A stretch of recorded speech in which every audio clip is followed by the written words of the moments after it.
day, Professor Adminingsih.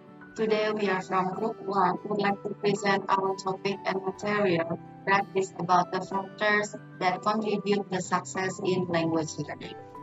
But before I continue to the presentation, I would like to introduce my group members. The first is me, Dilu Devi Wimayanti, as the first speaker. Next is Ika Wiradana as the second speaker. And the last but not least is Made Puspitasari as the third speaker. When we talk about language, I believe we all agree that language is a very important aspect in our life and in our society. Language is not a choice, yet it is actually a necessity to all people in order to communicate to others. English language here is the example of how important to understand this language is, because everyone, almost all things in this world are using English. Selling products, describing about a purpose, explaining about a service, everything, most of them are using English. That's why English is also considered as lingua franca by Harvard in 2007, which means it is widely used all over. In teaching English language in the classroom, there are two major factors that affects the students' result of learning a language. The first factors is internal factors, and the second one is external factors. Internal factors come from the individual themselves, while external factors come from the inside. The internal here includes the intelligence, the age, the personality, and also the intrinsic motivation of the learners, while external factors includes the opportunity, the environment, and also the extrinsic motivations of the student. I here will talk more specifically about the internal factors. Those are intelligence and also age. The first of all is intelligence. Intelligence usually called as cognitive skill of learners. It's either greater or weaker. The greater cognitive skill will make the learner faster to understand the language, while weaker cognitive skill students will have the slower ability to understand the language. And then the next one is age. According to IAP in 2006, there are differences between young learners and adult learners. Isn't it obvious you think that there must be differences? So young learners or child use language in simpler way compared to the adult learners. Adult learners tends to use the language in more complex way. So in these two factors, I personally think that teacher must take their roles more critical and more observant in distinguish these factors in order to choose the most suitable, the most proper methods and strategies in their teaching process.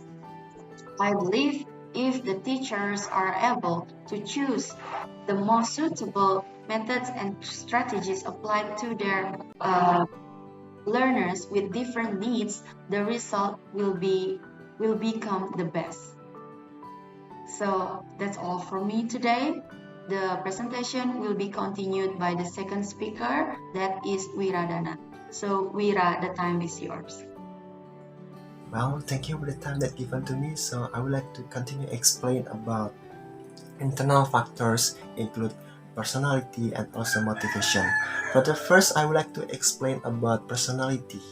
Personality can divide into two. And the first is positive personality and the second one is negative personality. In positive personality, the student can get good impact from this personality. Like the student tend to be more active and innovative in learning process. But in negative personality, the student can get that impact like the student tend to be more passive and then difficult to develop their ideas in learning. So that the teacher must be distinguished between two personality and then choose appropriate method in teaching learning process. Well, for the next, I would like to explain about motivation. Motivation also can divide into two. The first is intrinsic motivation, and then the second one is extrinsic motivation. Intrinsic motivation comes from within the student themselves. Like the student who loves learning English in the class, and then she or he loves studying English. So intrinsic also has a low intrinsic motivation. In a intrinsic motivation, the student becomes more lazy and then more bored in learning. So I would like to give one examples about these problems. In Indonesia, most of English learners just only sit down and then listen their explanation or their teacher explanation, and then without moving at all. So it makes me student more have low energy and then more have less motivation, especially in learning English. Well, so the solution of this problem is the student or the teacher, like the student can use their bodies and then to increase their motivation or their energy, especially in learning English, such as dancing or do interesting activities and so on. So those are the solution of the problems can get to solve the problems, especially in Indonesia. And then for extrinsic motivation, that comes from environment, such as from the teacher and then from the parents and then from the friends, and then also it makes me them to be increase their motivation, especially in learning English. So I think that's all about explanation or explanation about intrinsic, or like the internal factors such as motivation and also personalities. For the next, I would like to give opportunity for Puspita to explain more detail.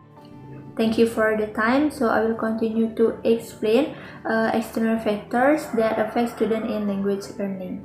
Number 2 is opportunity. Opportunity allows the student to learn and practice English in every situation.